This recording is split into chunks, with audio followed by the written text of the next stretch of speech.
لا الہ الا اللہ توحید-سنت.com لا الہ الا اس ویب سائٹ پر ملاحظہ فرمائیے ممتاز علماء کرام کی تقاریر، درس قرآن و حدیث، اسلامی کتب کا وسیع ذخیرہ، فرقے باطلہ سے مناظرے اور بہت کچھ۔ الا اللہ لا الہ الا اللہ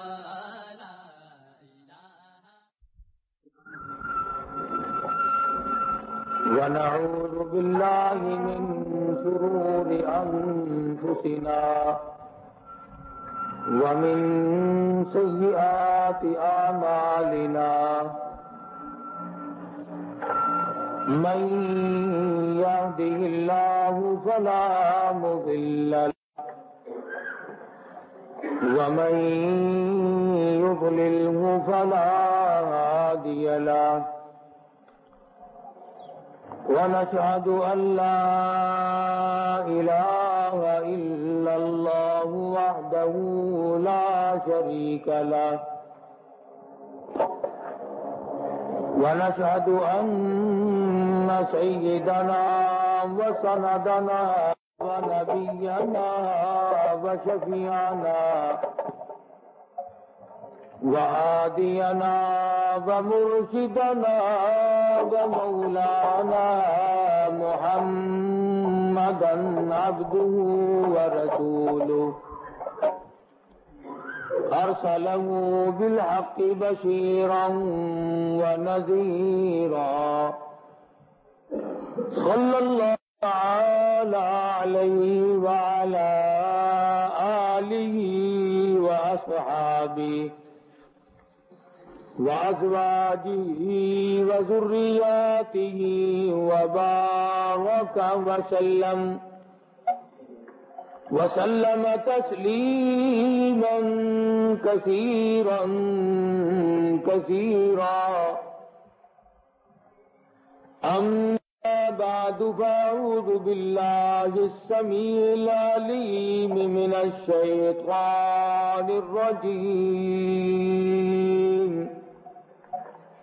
بسم الله الرحمن الرحيم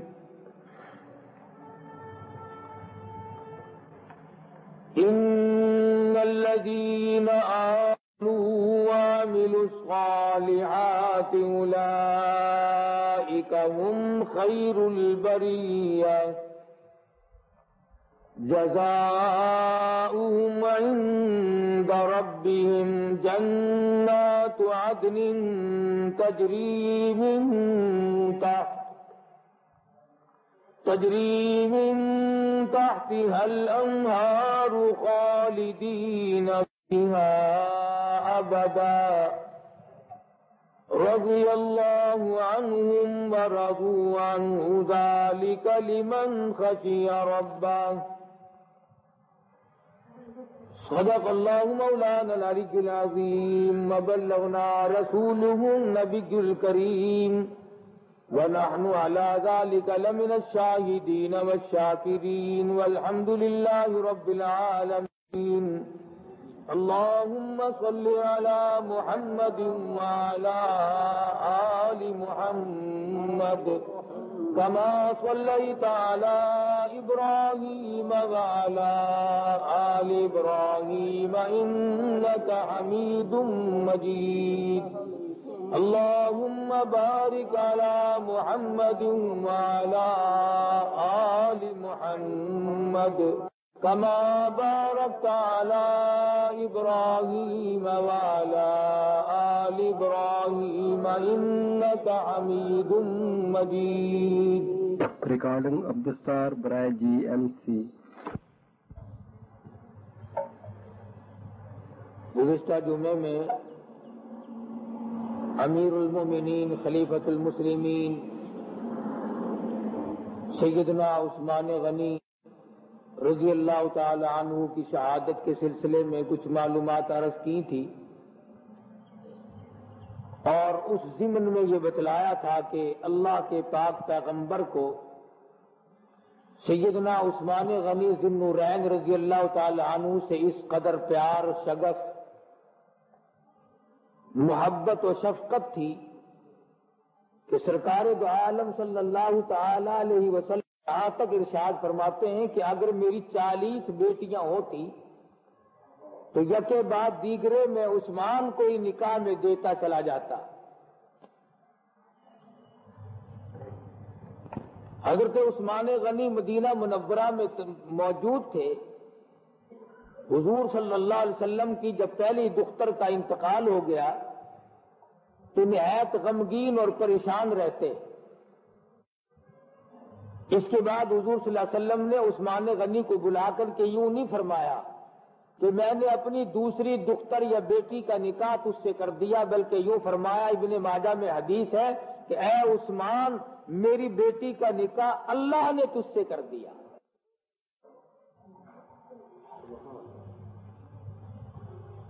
کس قدر مبارک تھے یہ حضرات جن کے خداوند عالم کی طرف حضور صلی اللہ علیہ وسلم نے نسبت فرمائے، جن کی رشتہ داری، تعلق داری تمام کے تمام اللہ اور اس کے رسول صلی اللہ علیہ وسلم کے ارشادات اور فرمان کے مطابق ہوا کرتی تھی، اور یہ حضرات لمحہ بلمحہ اپنے درجات کو بلند سے بلند تر کرتے چلے گئے۔ دولت مند یا اعلیٰ یا ادنا، متوسط درجے کا صحابی یا بہت اعلیٰ درجے کا صحابی، عملی میدان میں ایک دوسرے سے سبقت لے جاتے تھے، ایک دوسرے سے آگے نکلنے کی ہماتن کوشش کرتے تھے۔ چنانچہ بعض صحابی ایسے گزرے جنہوں نے ایک نماز بھی نہیں پڑھی۔ آپ حیران ہوں گے کہ وہ صحابی کیسا جس نے نماز ہی نہیں پڑھی؟ نماز اس لیے نہیں پڑھی کہ کلمہ پڑھنے کے بعد اور شہادت کی موت کے درمیان نماز کا وقت آیا ہی نہیں۔ کس دل سے اسلام قبول کیا ہوگا، کن جذبات سے اللہ کے دین کو اپنایا، کس یقین کے ساتھ اللہ کے دین کو قبول کیا کہ ادھر کلمہ پڑھا اور ادھر سر دے دیا۔ اسلم حبشی رضی اللہ تعالی عنہ صحابی ہے مدنی کریم صلی اللہ علیہ وسلم کا۔ آپ خیبر کے علاقے میں تشریف فرمائے، بکریاں چراتا ہوا ایک شخص آیا، حضور صلی اللہ علیہ وسلم نے ارشاد فرمایا اس نوجوان کو میرے پاس بلاؤ۔ سرکار مدینہ کے حکم پر بلا کر کے لے آئے حبشی نوجوان۔ حضور صلی اللہ علیہ وسلم نے فرمایا تو کیا کرتا ہے؟ حضور میں بکریاں چراتا ہوں۔ کس کی؟ فلانے آدمی کا چرواہا ہوں، بکریاں چراتا ہوں۔ وہ تجھے کیا دیتا ہے؟ کہنے لگا 2 ٹائم مجھے روٹی دیتا ہے، کبھی کبھی کپڑا بھی دے دیتا ہے۔ حضور صلی اللہ علیہ وسلم نے ارشاد فرمایا میں تجھے ایسی ذات کا پتہ نہ بتاؤں جو اس کا کام کرے یا نہ کرے، اس کا کہنا مانے یا نہ مانے، اس کی فرما برداری کرے یا نہ کرے، وہ پھر بھی ہر وقت، ہر آن، ہر لمحہ کھلاتا ہے اور کپڑا بھی پہناتا ہے، اور اگر مر جائے تو بہشت میں داخل بھی فرماتا ہے۔ میں تجھے ایسی ذات کا پتہ کیوں نہ بتا دوں؟ وہ کہنے لگا ایسی ذات کون ہے جو بغیر کام لیے، بغیر کاج لیے، کام کاج بھی کوئی، مشقت بھی کوئی نہ لے، محنت بھی کوئی نہ کرائے اور یوں ہی کھلاتا چلا جائے۔ اللہ تبارک و تعالیٰ کے محبوب نے ارشاد فرمایا اللہ لطیف بعبادہ یرزق من یشاء وہو القوی العزیز۔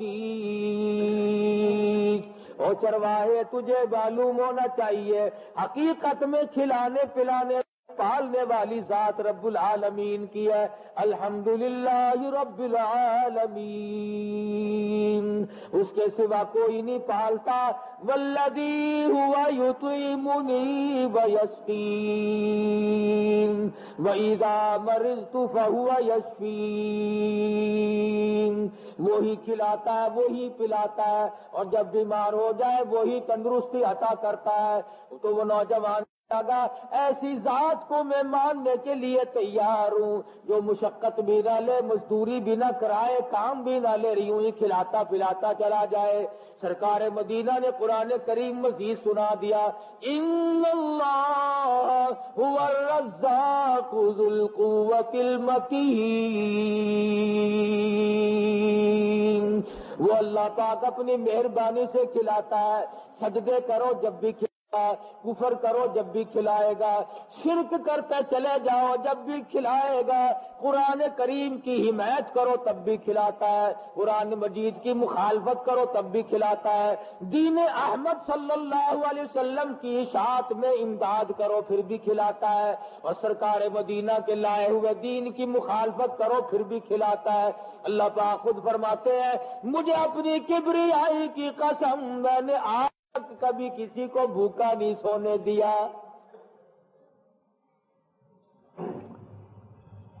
سیدنا ابراہیم علیہ السلام کا مزاج مبارک تھا، مہمان مسافر کے بغیر روٹی نہیں کھاتے تھے، بعض مرتبہ 2 دن کوئی ہاتھ نہ چڑھتا، بعض مرتبہ زیادہ وقت بھی لگ جاتا، مسافر مہمان کے بغیر کھانا نہیں کھاتے تھے۔ ایک روز راستے سے ایک مسافر کو ساتھ میرے گھر پہ کھانا کھائیو، میرے دسترخوان پہ کھانا کھانا۔ خلیل اللہ نے دسترخوان بچھا دیا، کھانا رکھ دیا اور فرمایا پڑھ بسم اللہ الرحمن الرحیم۔ وہ کہنے لگا میں تو اس نام کا منکر ہوں، میں تو یہ نام کبھی نہیں لیا کرتا۔ حضرت ابراہیم علیہ السلام جلال میں آ گئے، غصے میں آ گئے، فرمانے لگے چلا جا، اتنا بڑا دین کا دشمن کیوں بن گیا، تو خدا کے نام کا بھی منکر ہے۔ وہ اٹھ کے چل دیا اور کہنے لگا خود بلا کر کے لائے تھے، خود ہی دھکا دے رہے ہو۔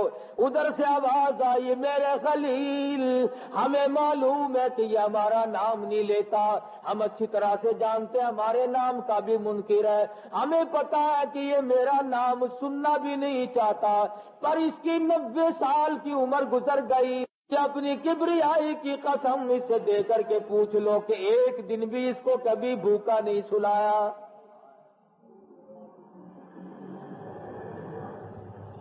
تیرے دسترخوان پہ ایک دن آیا، خلیل تم نے دھکا کیوں دے دیا؟ تم کون ہو کھلانے والے؟ تم کھلانے والے کب سے بن گئے؟ بلکہ جھڑک ملی اور آواز آتی ہے اے میرے خلیل آپ کھلانے والے کیسے بن گئے؟ کھلانے والا تو میں ہوں۔ اور یوں فرمانے لگے، کہتا ہے بس اٹھا کر رکھ اپنا دسترخوان تو، اور ہے نہیں میرے بندوں کا رحمان تو،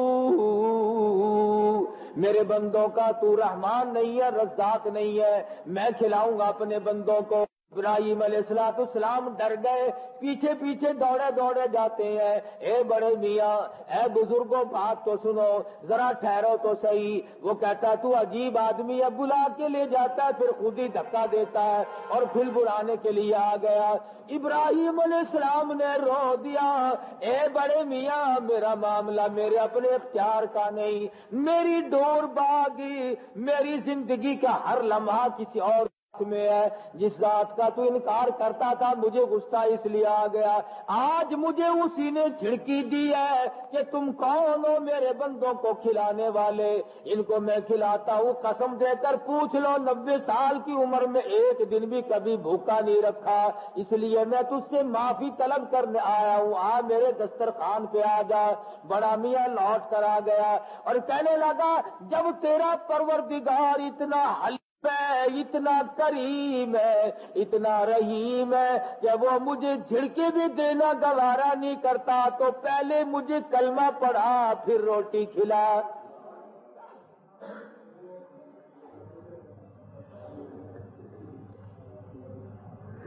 تو عرض کر رہا تھا کہ صحابہ کرام رضوان اللہ تعالی علیہم اجمعین میں بے شمار لوگ ایسے گزرے ہیں، حضرت عثمان غنی ہر وقت یہ دعا مانگا تھے الہی کوئی مہمان ہو میرا کھانا ہو، کوئی بھوکا ہو میری روٹی ہو، مسافر کی خدمت کرتا ہی چلا جاؤں، ننگوں کو کپڑے پہناتا ہی چلا جاؤں، اور میری زبان ہو تیرا قرآن ہو، بس اس حال میں میری موت آ جائے، میں دنیا سے رخصت ہو جاؤں۔ اللہ تبارک و تعالیٰ نے ساری دعائیں اسی طرح سے قبول فرما لی۔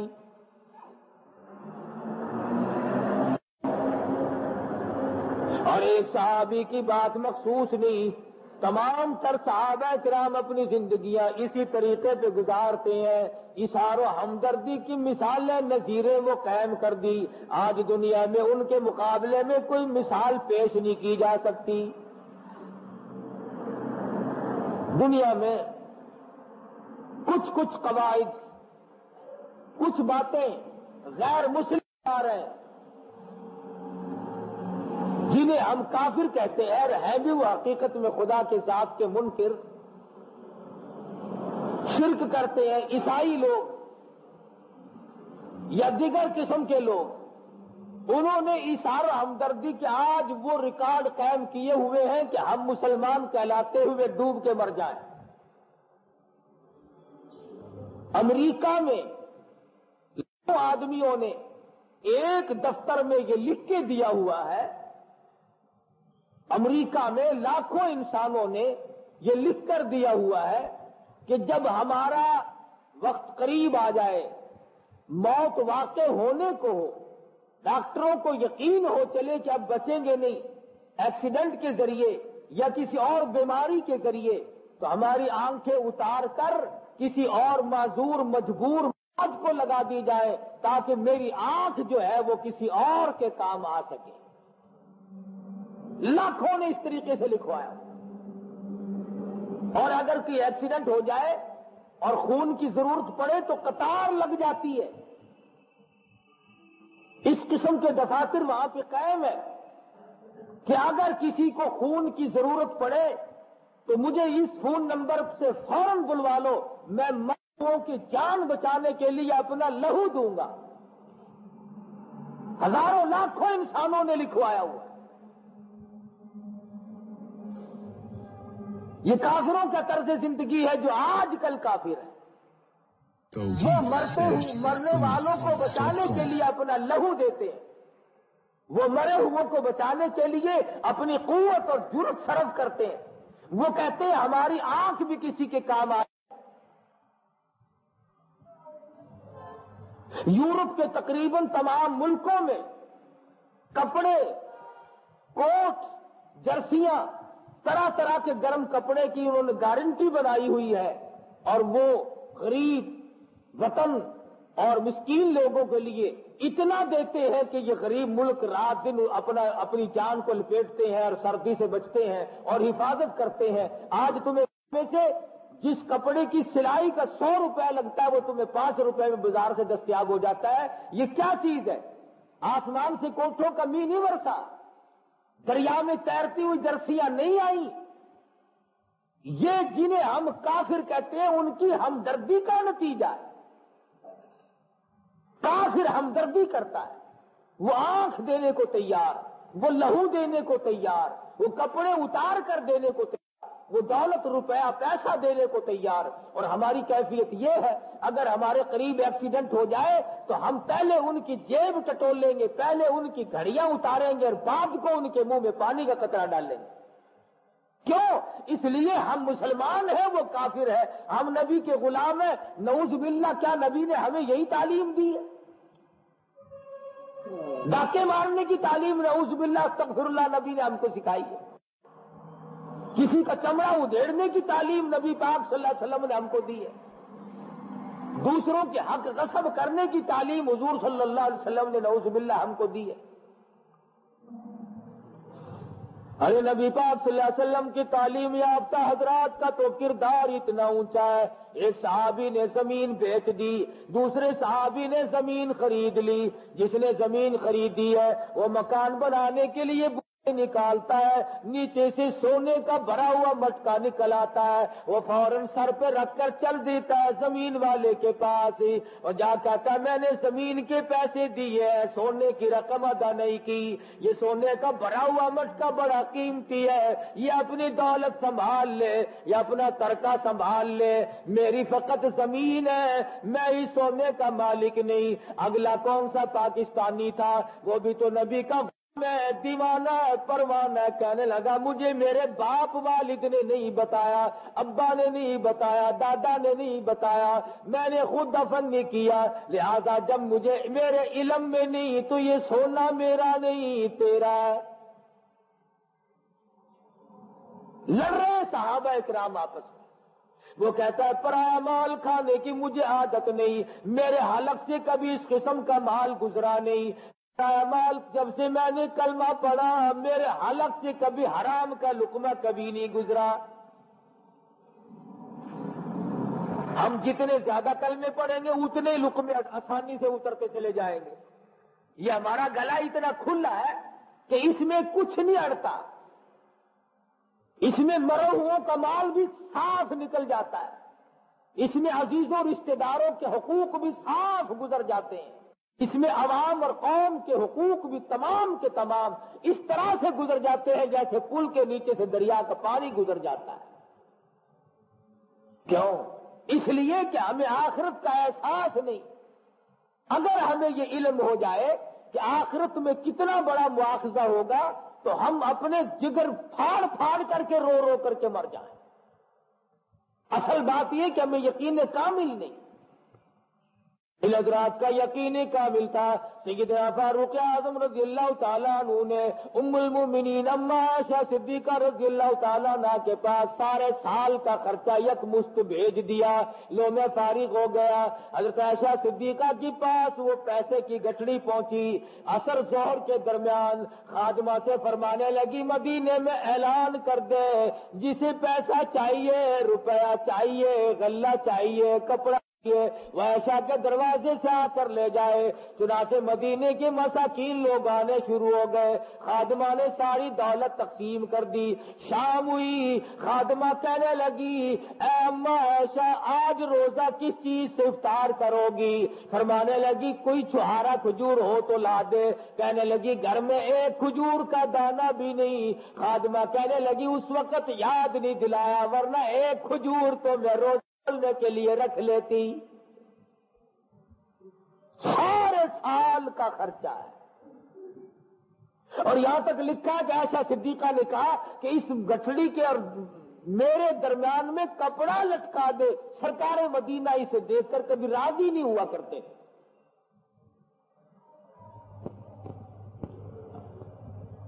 صحابی کہتا ہے سونے کا بھرا ہوا مٹکا میرا نہیں تیرا، تو اس کو وہ آگے سے کہنے لگا میں کیوں لے لوں، میرا نہیں ہے، یہ تیرا ہے، تو اسے سنبھال لے۔ مدینہ منورہ کے جج کے پاس کیس چلا جاتا ہے اور وہ پوچھ گچھ کر کے معلوم کرتا ہے، وہ کہتا ہے میرا نہیں اس کا ہے، وہ کہتا ہے میرا نہیں اس کا ہے۔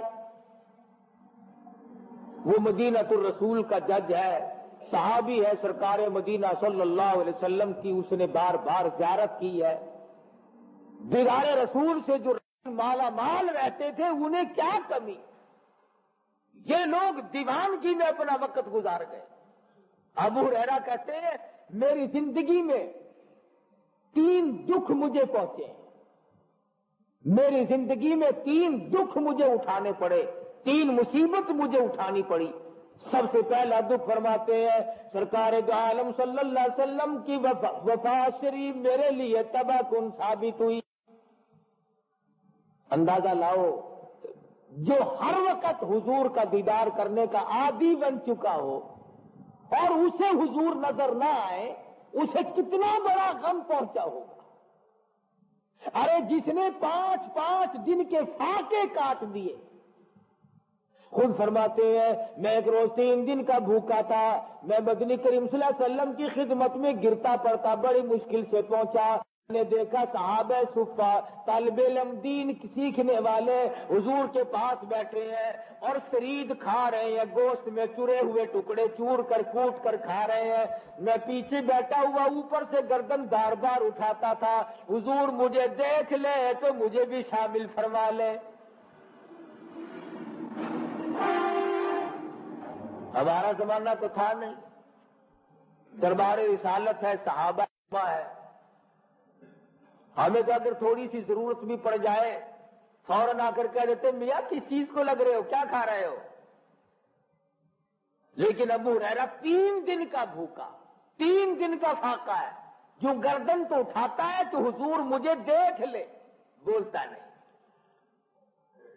سرکار مدینہ کی نظر پڑ گئی، جان گئے کہ ابو ہریرہ بھوکا ہے، سب کو کھلا دیا۔ ابو ہریرہ کہتے میرے دل میں یہ بات آئی کہ پیالے تو صاف ہو گئے، اب اگر حضور نے دیکھ بھی لیا تو اب کیا فرق پڑے؟ پیالے تو صاف ہو گئے، اب اگر حضور نے مجھے دیکھ بھی لیا تو اب بات کیا بنے؟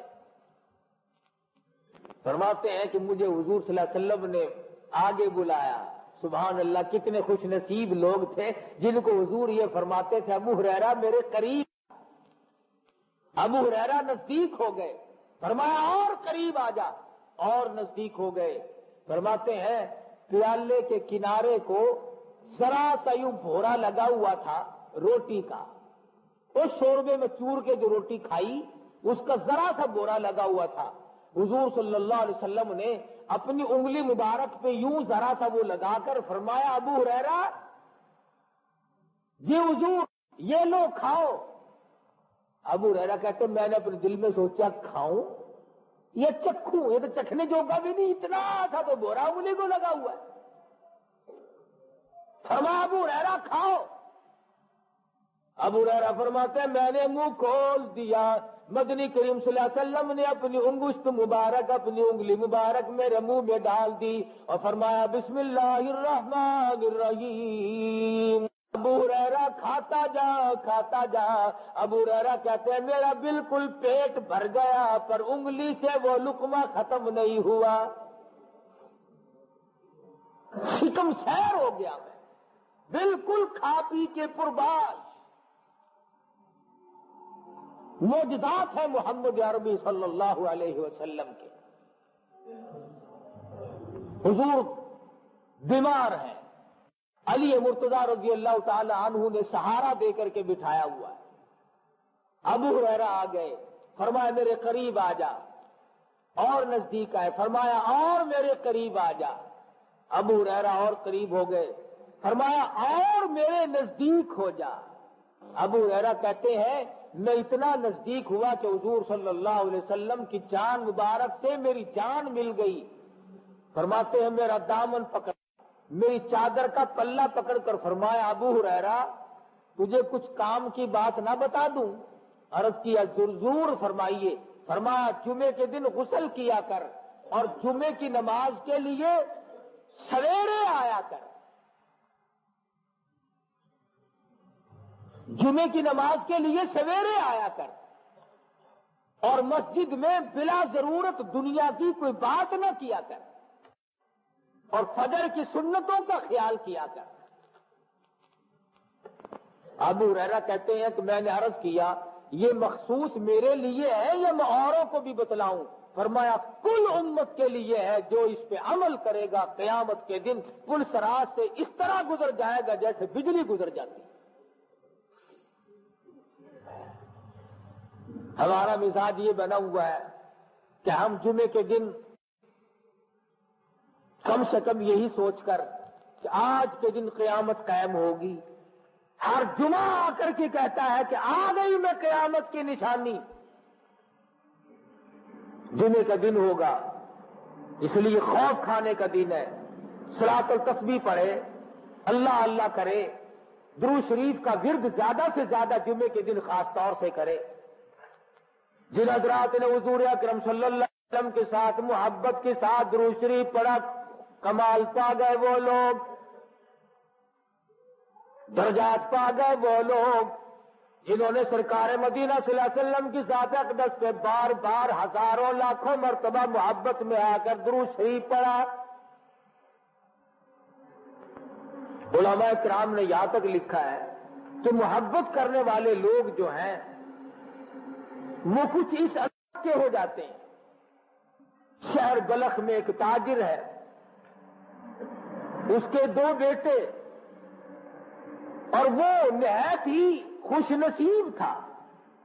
جہاں اس کے جواہرات کی تجارت تھی، جہاں موتیوں کے وپار تھے، جہاں بڑا بڑا اس کا کاروبار تھا، بہت اونچے درجے کا تاجر، وہاں خوش نصیب اس لیے تھا اس کے پاس ایک ڈبیا تھی جس در امام الانبیاء محبوب کبریا حضرت محمد مصطفیٰ صلی اللہ علیہ وسلم کے 3 منہ مبارک بھی تھے، 3 بال بھی تھے. دیکھی صحابہ کی محبت، حضور صلی اللہ علیہ وسلم کا ایک بال مبارک بھی ضائع نہیں ہونے دیا، اسے بھی تبرک سمجھا. اور آج ہم خدا کے قرآن کو تبرک نہیں سمجھتے، نبی کے فرمان برکت والا نہیں سمجھتے. مکے سے جو وفد آیا تھا حضور سے باتیں کرنے حدیبیہ کے مقام پر، حضور نے وضو فرمائی تو صحابہ نے پانی زمین پہ نہ گرنے دیا. حضور وضو فرماتے تھے، صحابہ یوں ہاتھوں پہ پانی لے کر منہ پہ ملتے تھے، چہرے پہ ملتے تھے. تو مغیرہ بن شعبہ نے مکے میں جا کر کے کہا تھا کہ تم اس کو شکست نہیں دے سکتے، وہ اپنے نبی کی اتنی مطیع اور اتنی فرما بردار ہے، اس قدر محبت ہے ان کے دلوں میں، تم ان کو نہیں ہرا سکتے. اور یہاں تک لکھا ہے حضور صلی اللہ تعالی علیہ وسلم نے سینگی لگوائی، ایک برتن میں خون جمع کیا، اس صحابی کو فرمایا جا اس خون کو لے جا، ایسی جگہ ڈال کے آ جا جہاں کسی کا پیر نہ آئے، کسی محفوظ مقام پہ اس خون کو لہو کو ڈال کے آ جا. وہ پسے پس دیوار گیا، دیوار کے پیچھے گیا اور منہ سے لگا کر کے پی گیا. ابھی نہیں پڑے گی. ارے کیا کیا آقا؟ میں تو پی گیا، میں تو پی گیا ہوں. کسی کی نظر بھی نہیں پڑے گی. ارے کیا کیا آقا؟ تو پی گیا، میں تو پی گیا ہوں. فرمایا تیری 7 پشتوں تک اثر رہے گا،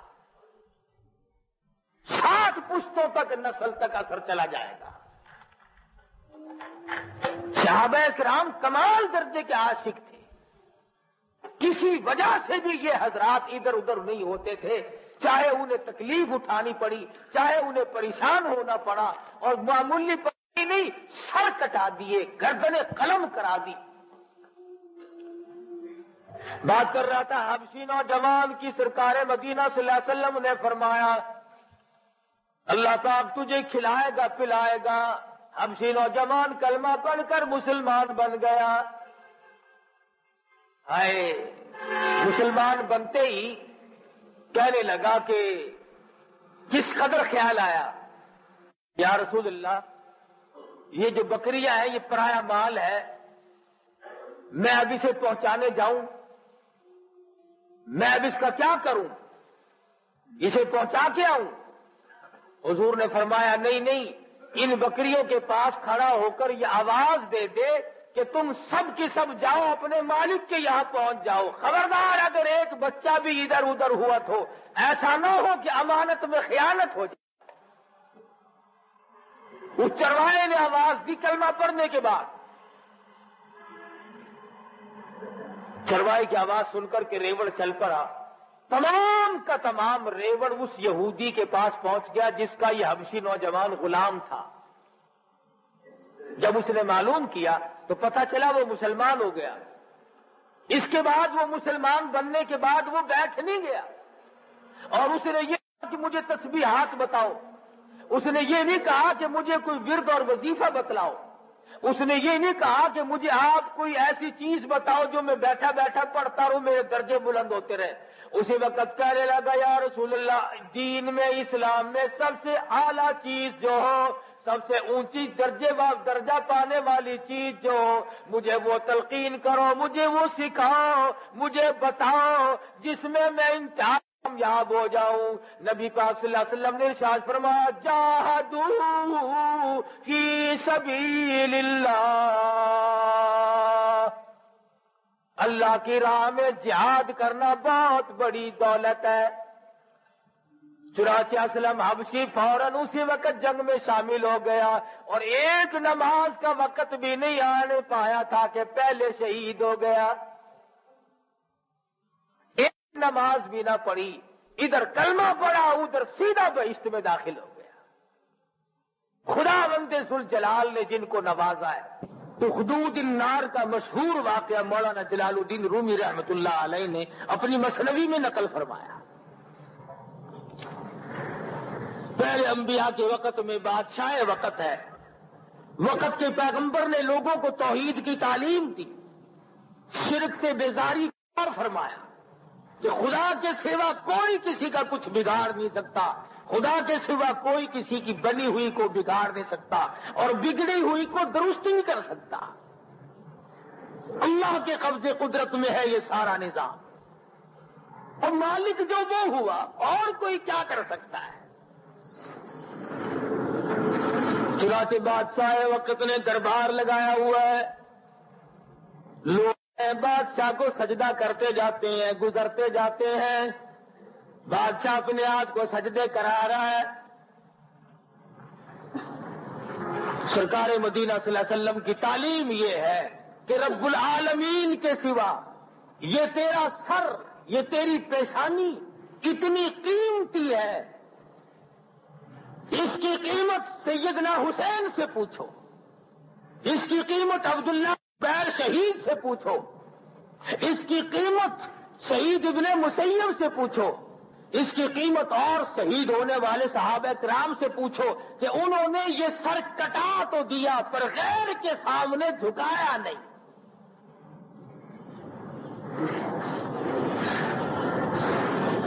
مرد آ رہے ہیں سجدہ کر کر کے بادشاہ کو خوش کر رہے ہیں، اس نے خندق آگ سے بھروائی ہے، جو سجدہ نہیں کرے گا اس کو اس آگ میں ڈالا جائے گا۔ اللہ کی قدرت، ایک عورت آئی، ایماندار تھی، مومنہ تھی، ایمان والی تھی، بادشاہ کے سامنے لائی گئی، سجدہ کر، کہنے لگی اس مالک الملک کے سوا سجدہ کسی کو جائز نہیں، وہ زمین و آسمان کا پیدا کرنے والے جان کا پالن ہار ہے، اس کے سوا یہ میری پیشانی، یہ میرا ماتھا کسی اور کے لیے جھک نہیں سکتا، وہ میرا معبود ہے، وہ میرا مقصود ہے، وہی خالق و مالک ہے۔ بادشاہ کو بڑی حیرانی ہوئی کہ یہ تو کام بگڑے گا، سب مرد، سب جوان، سب امیر غریب سجدہ کرتے ہیں جاتے ہیں، ایک عورت اکڑ گئی۔ اس کے وزیر سفیر کہنے لگے تجھے کرنا پڑے گا، اس نے کہا توبہ کر، کیسے کرنا پڑے گا جب میرے یقین میں، میرے ایمان میں یہ جائز ہی نہیں تو کرنا کیسے پڑے گا؟ انہوں نے کہا یہ تیرے سامنے لوگ نہیں کر رہے ہیں، انہوں نے کہا ہاں کر رہے ہیں، کہ پھر؟ انہوں نے کہا یہ کوئی دلیل تھوڑی ہے کہ لوگ کر رہے ہیں، میں کہتی ہوں میرا اللہ ہے، وہ سمد ہے، وہ بے نیاز ہے، میں خدا کی ذات کے سوا کبھی کسی کو میں نے سر جھکایا ہی نہیں ہے۔ بادشاہ کہنے لگا اس کا علاج کرو بھائی، ورنہ اس کے ساتھی اور یہاں پیدا ہوں گے۔ یہ تو کوئی عقیدے کی پکی معلوم ہوتی ہے، کچے عقیدے کی جو عورتیں ہوں گی وہ اپنے ایمان کو یوں ہی ریت کی طرح بہا دیتی ہیں۔ کپڑوں سے ننگا، پیٹ سے بھوکا، کتاب اٹھائے پھرتا ہے، گھروں میں آ کر کے کہتا ہے لاؤ میں تمہاری تقدیر بتاتا ہوں، انگلی رکھو میں فال کھولتا ہوں۔ کوئی سمجھدار اس سے پوچھ لے کہ تو جو گلیوں میں دھکے کھاتا پھر رہا ہے، تو نے آج تک اپنی تقدیر کی فال نہیں کھولی؟ اپنی تقدیر تو دیکھی ہوتی، تیری تقدیر میں یہ در در لکھے ہوئے، اور بعض لکھے پڑے نوجوان ایسے جاسے میں پھنستے ہیں جو انگلی رکھتے ہیں پھر وہ پڑھتا ہے، یوں ملے گا، یہ ہوگا، تعلیم اچھی پاس ہوگی، دوسرے ملک میں جاؤ گے، یہ ہوگا، وہ اس پر یقین ہے، اور خدا کی ذات پر یقین نہیں۔ اچھے خاصے لکھے پڑے لوگ، سمجھدار لوگ پھسل جاتے ہیں۔ اور بعض شہروں میں مسلمانوں آپ حیران ہوں گے کہ نوجوان طبقہ لکھا پڑھا، ایک جادوگر بیٹھا ہے وہاں، اس نے لفافوں میں کاغذ بند کر کے رکھے ہوئے ہیں، ایک چڑیا اس نے پالی ہوئی ہے، وہ چونچ سے پرچہ کھینچتی ہے، اور بابو جی پھر اسے پڑھ کر اپنی تقدیر دیکھتے ہیں۔ اللہ الصمد، مسلمان تو کلمہ پڑھتا ہے کالی کملی والے کا، اور اس زمین و آسمان کے مالک کا تو پیدا کیا ہوا بندہ ہے، چڑیا کے پرچے پر تیرا ایمان ہے، خدا کے قرآن پر تیرا ایمان نہیں۔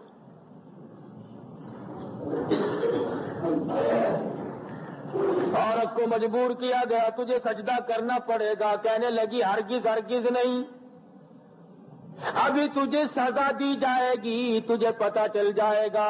عورت کہنے لگی کوئی بات نہیں، ایمان کی وجہ سے سزا بھی ملے تو میں برداشت کروں گی۔ بڑے آ کر کے بولے، افسر بولے، وزیر بولے، مولانا جلال الدین رومی رحمت اللہ علیہ فرماتے ہیں، کہنے لگے گفتو اے زم پیش ہوئی سجدہ کن، ورنہ گری آتش بسوسی بے سخن، دیکھ لے یہ تیرے سامنے دہک رہی ہے، یہ شعلے بھڑک رہے ہیں، تجھے اس میں پھینک دیا جائے گا، یا تو سجدہ کر دے۔ مولانا کہتے ہیں بودا زن پاک دین و مومنا، او سجدہ عابد نہ کردہ موقنا،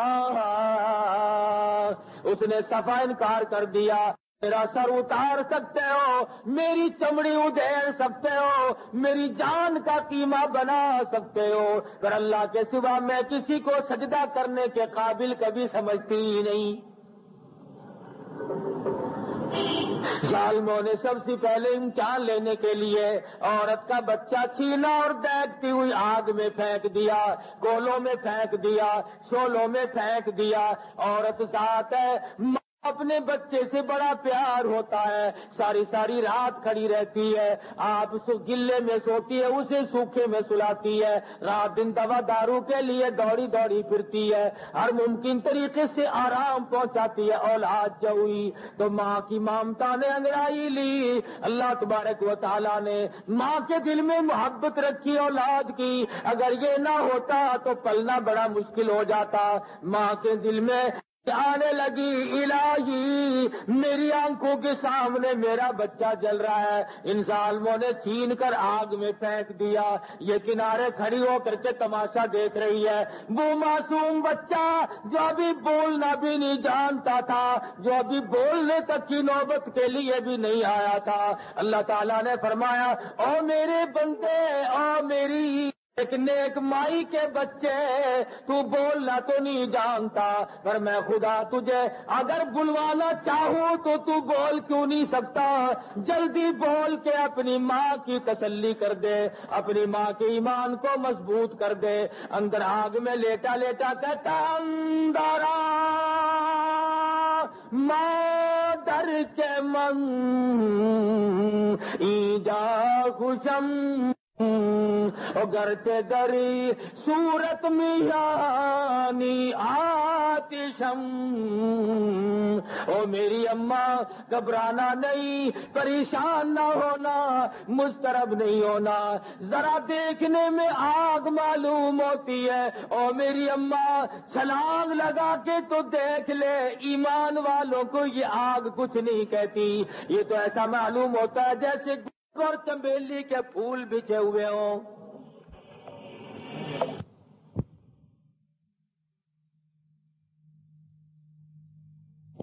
کہنا نہیں پڑے گا کہ میاں کھاؤ اٹھاؤ برتن لے جاؤ، وہ خوشا وہ گمچھا خود بخود وہ شاخ پیچھے کو ہٹ جائے گی.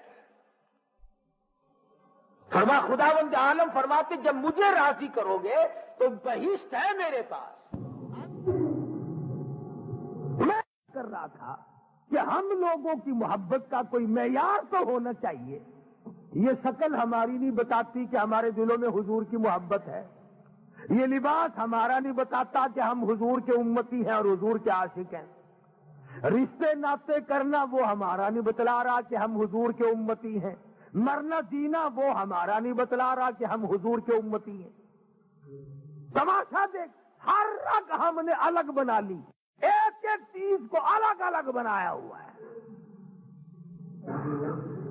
اب بتاؤ، قرآن مجید کی 6666 آیتیں ہیں اور تقریباً 8 لاکھ حدیثیں ہیں محمد مدنی صلی اللہ علیہ وسلم کے جو ارشادات ہیں.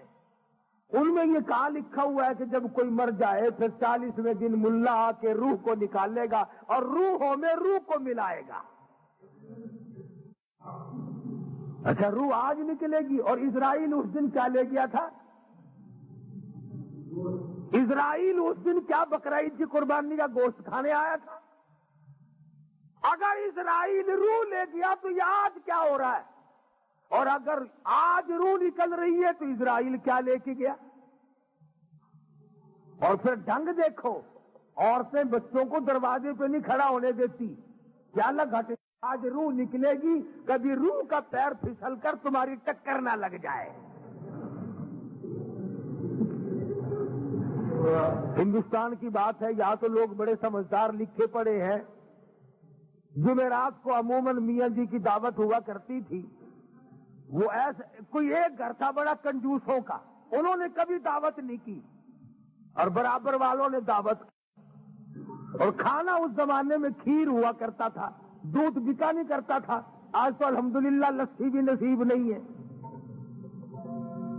تو میاں جی صاحب دعوت کھاتے جاتے ہیں اور چھوٹا ساتھ رکھا تھا، اٹھا کر چل ہٹ چل یہاں سے،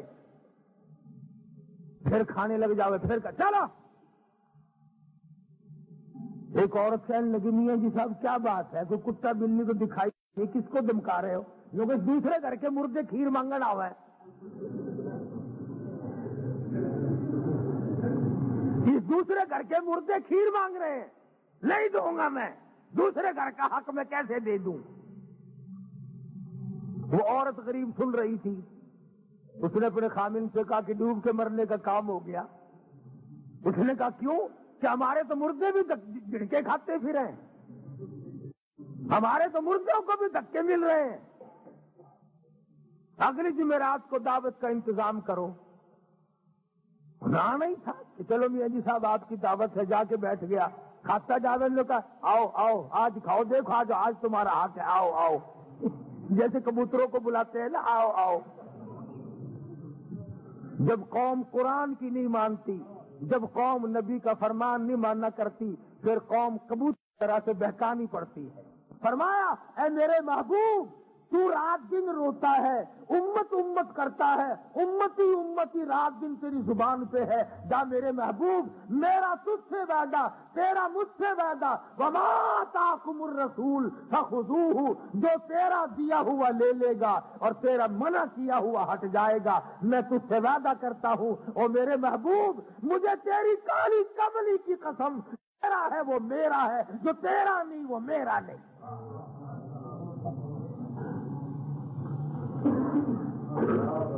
فرمایا تیرے دامن سے جو وابستہ ہو گیا میرے محبوب، اس کو عذاب دیتے ہوئے مجھے شرم آئی.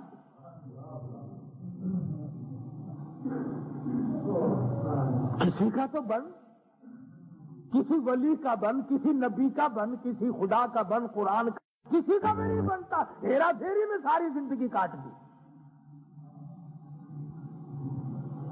صحابہ اکرام نے حضور اکرم صلی اللہ علیہ وسلم کی ایک ایک سنت کو تا زندگی نبھایا اور بتایا ہے ایک ایک کو.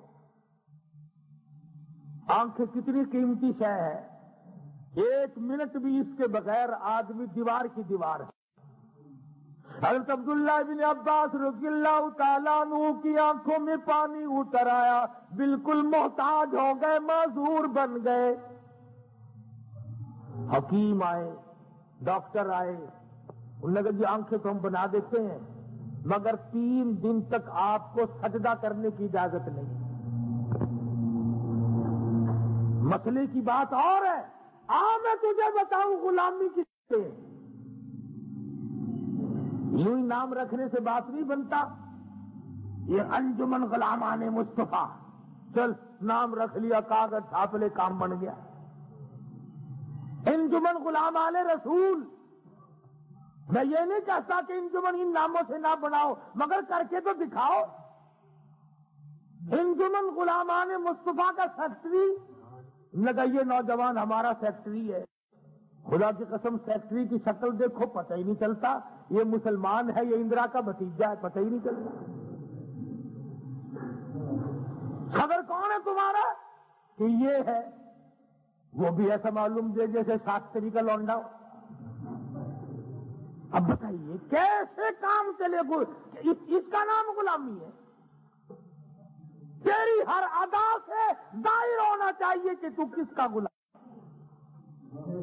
تیرے سانس سے اس کا پتہ چلنا چاہیے کہ تو معلوم ہونا چاہیے کہ تو کن کا غلام ہے۔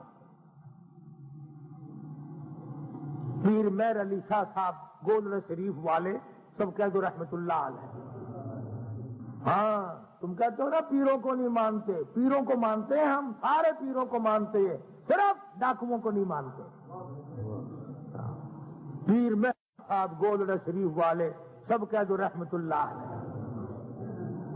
حضرت مولانا سید حسین احمد صاحب مدنی رحمت اللہ علیہ جب سرحد کے دورے سے واپس ہونے لگے تو آرام فرما رہے تھے، گاڑی میں سو رہے تھے، یکدم چونک اٹھے تو ساتھیوں سے پوچھا کون سا اسٹیشن ہے؟ تو لوگوں نے کہا گودڑا، نے کہا گودڑا نہ کہو، گودڑا شریف۔ حضرت مدنی نے فرمایا نقشہ حیات میں موجود ہے، میں نے ابھی کتاب سنی، فرمایا یہاں وہ اللہ والا موجود ہے کہ جو 24 گھنٹے میں جب تک 24,000 مرتبہ اللہ اللہ اللہ نہیں کہہ لیتا تھا اس وقت تک نہ روٹی کھاتا تھا نہ نیند کرتا تھا۔ اور پیر مہر علی شاہ صاحب رحمت اللہ علیہ کی کتاب موجود، اس میں لکھا ہے، توجہ کرنا، اس میں لکھا ہے کہ لوگ کہتے ہیں جس جانور پہ تکبیر نہ پڑی جائے حرام ہو گیا، میں کہتا ہوں جس چیز پر جو سانس بغیر اللہ کے نام لیے آیا وہ سانس بھی حرام ہے۔ پیر مہر علی شاہ صاحب رحمت اللہ علیہ کا فتویٰ ہے۔ کون سے پیر نے ماننا ہے؟ جب تک وہ زندہ رہا بٹے مارے، جب وہ فوت ہو گیا چاٹنا شروع کر دیا، سبحان اللہ، وہ بڑا پیر رہی تھی ساڈا، وہ منیا بھی، ماننا بڑا مشکل ہے۔ شاہ بہاء الحق زکریا ملتانی سب کہہ دو رحمت اللہ علیہ، کون تھا؟ ہمارا پیر ہے، ہمارا مرشد ہے، ہمارا بڑا ہے، ساری عمر محمد مدنی صلی اللہ علیہ وسلم کی حدیث پڑھائی، یہاں نبی کی حدیث کی تعلیم دی، غزلیں نہیں گائی، جوڑے نہیں گائے، ہارمونیم نہیں بجائے، بہاء الحق نے ایک دن طبلہ نہیں کھڑکایا، شاہ رخ نے عالم رحمت اللہ علیہ نے ایک دن بھی طبلہ نہیں کھڑکایا۔ کیسے کھڑکاتا؟ یہ اللہ والے تھے، میراثی تھوڑے ہی تھے، یہ طبلے کھڑکانے آئے تھے دنیا میں، یہ کوئی سرنگی ہارمونیم بجانے آئے تھے؟ یہ تو آج کل اللہ اللہ کا دور ہے نا، 15 ہزار روپیہ خرچ کرنا اور نبی کریم صلی اللہ علیہ وسلم کے نام کو بدنام کرنا اور پھر طبلے سرنگی کھڑانا اور کچھ نہیں، میں شرابی، میں شرابی، میں شرابی، وہ خبیث جا پیلے بیٹھ کے اندر ہمیں کیا بتا رہا ہے؟ آج اسی لیے صحابہ کرام کی باتوں کو پسند نہیں کیا جاتا۔ ارے کیسے پسند کریں؟ یہ تو وہ لوگ ہیں جنہوں نے تقوی ختم کر دیا، جس نے پرہیزگاری کی سرحدیں ختم کر دی۔ قرآن مجید ان کے بارے میں کہتا ہے للفقراء المہاجرین،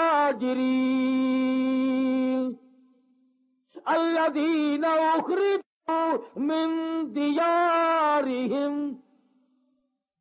جنہوں نے رشتے ناتے تمام کے تمام اللہ کے نبی کے اوپر قائم کر لیے تھے، فاروق اعظم رضی اللہ تعالیٰ عنہ کو دیکھا اپنے سگے ماموں کا پیر نیچے دبا رکھا ہے اور ایک پاؤں ہاتھ میں پکڑ کر بیچ میں سے چیر کر پھاڑ رہی ہے۔ حضور کی نظر پڑی، فرمایا اے فاروق جانے دے، یہ تیرا معلوم ہوتا ہے۔ عرض کیا میرے آقا جب تک آپ سے نہیں جڑی تھی یہ مامے نانے تھے، اب تو جو تیرا ہے وہ میرا ہے، جو تیرا نہیں وہ میرا نہیں۔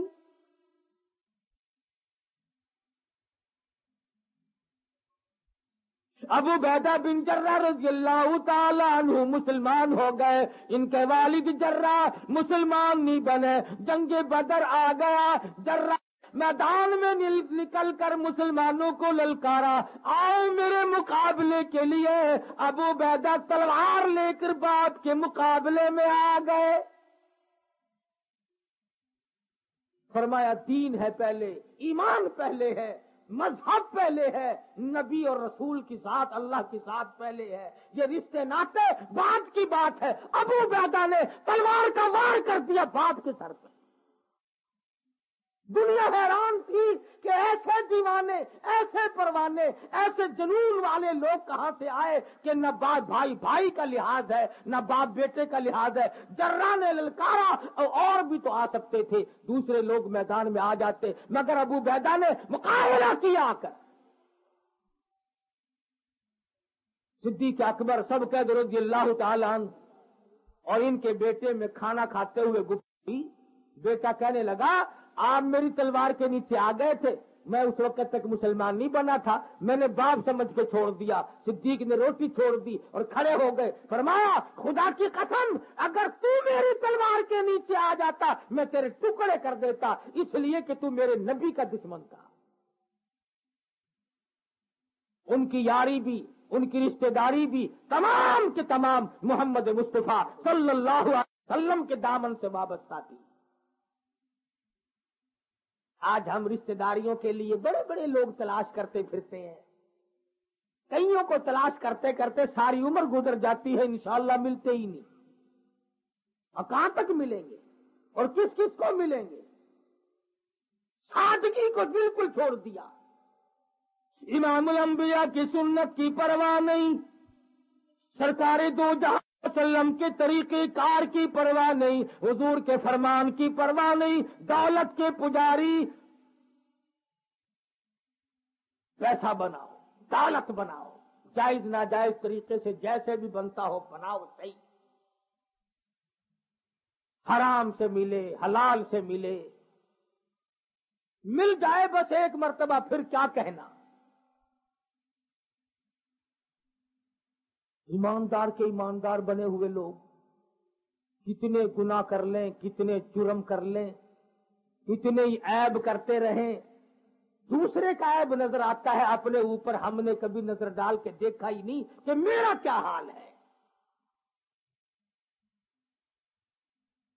تبلیغی جماعت کی کوشش سے دو انگریز مسلمان بن کر کراچی آئے، رائمنڈ جانے کے لیے بازار میں آئے تو انہوں نے پانی پینے کے گھڑے رکھے ہوئے دیکھے اور گلاس کو تھی زنجیریں بندھی ہوئی، تو ایک کہنے لگا کہ بھائی اس گلاس کا کیا قصور ہے، اس کو ہتکڑی کیوں لگی؟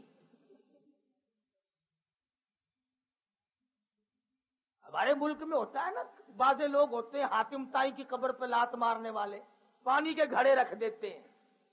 آپ لوگوں کا لہو پیئے، لوگوں کو پانی پلاتے ہیں۔ وہ کہنے لگا اس گلاس نے کیا خطا کی، اس کو ہتکڑی کیوں لگ گئی؟ کہنے لگا جی نیک لوگوں کا ملک ہے، جو پانی پیتا ہے نا انشاءاللہ گلاس بھی بغل میں دبا کے لے جاتا ہے۔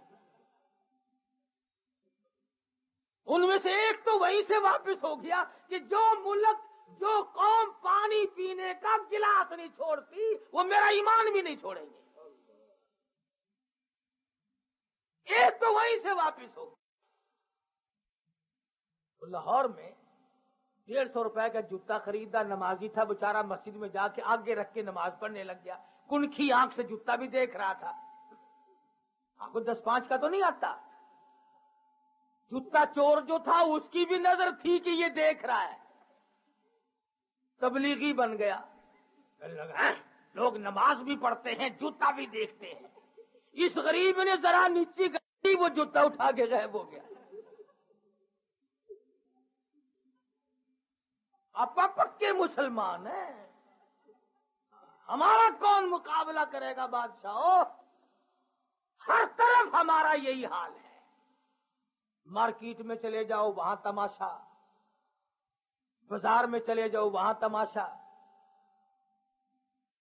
اب تو پتہ نہیں کیا بات ہوئی، بازار میں ایک حصہ مرد آتے ہیں سودا لینے کے لیے، 3 حصے مومنات تشریف لاتی ہیں، 3 حصے، پتہ نہیں کیا بات ہے۔ مرد مر گئے، ڈوب گئے، گئے کہاں؟ ہم تو خدا کی قسم یہ دروازے ہیں نا ملتان کے 6 مہینے ہم تو اندر بازار میں جاتے نہیں، اور جب بھی گئے اسی وقت کندھا پلیت ہو گیا۔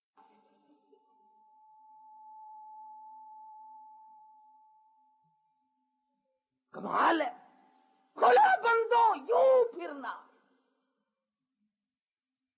نبیوں کی بیٹیوں کی یہ تعلیم نہیں، قرآن کی یہ تعلیم نہیں، نبی پاک صلی اللہ علیہ وسلم کا یہ اصول اور فرمان نہیں۔ آخر یہ لوگ آئے کہاں سے؟ یہ کس ڈگر پہ چل رہے ہیں؟ کیا زندگی ہے یہ؟ ہمارے تلاوت قرآن کا مشغلہ نہیں، عبادت کا مشغلہ نہیں، کھانا پکانا اور کھیل تماشے کی صورت بن جاتی ہے۔ اس لیے ہمیں اپنی زندگی پہ غور کرنی چاہیے۔ خداوند کریم ہم سب کو صحیح صحیح سمجھ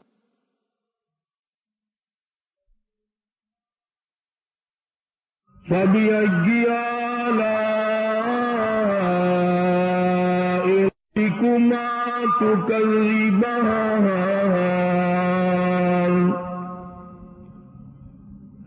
خَلَقَ الْإِنسَانَ مِنْ صَلْصَالٍ كَالْفَخَّارِ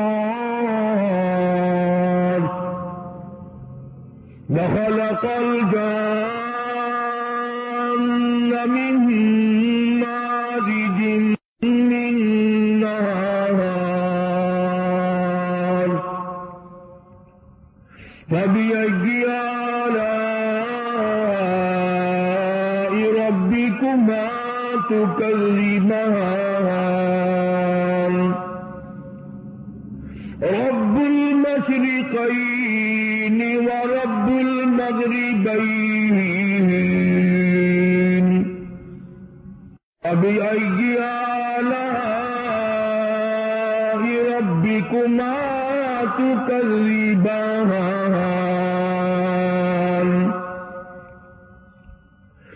مَرَجَ الْبَحْرَيْنِ يَلْتَقِيَانِ بَيْنَهُمَا بَرْزَخٌ لَّا يَبْغِيَانِ فَبِأَيِّ آلَاءِ رَبِّكُمَا تُكَذِّبَانِ يَخْرُجُ مِنْهُمَا اللُّؤْلُؤُ وَالْمَرْجَانُ فَبِأَيِّ آلَاءِ رَبِّكُمَا تُكَذِّبَانِ وَلَهُ الْجَوَارِ الْمُنشَآتُ فِي الْبَحْرِ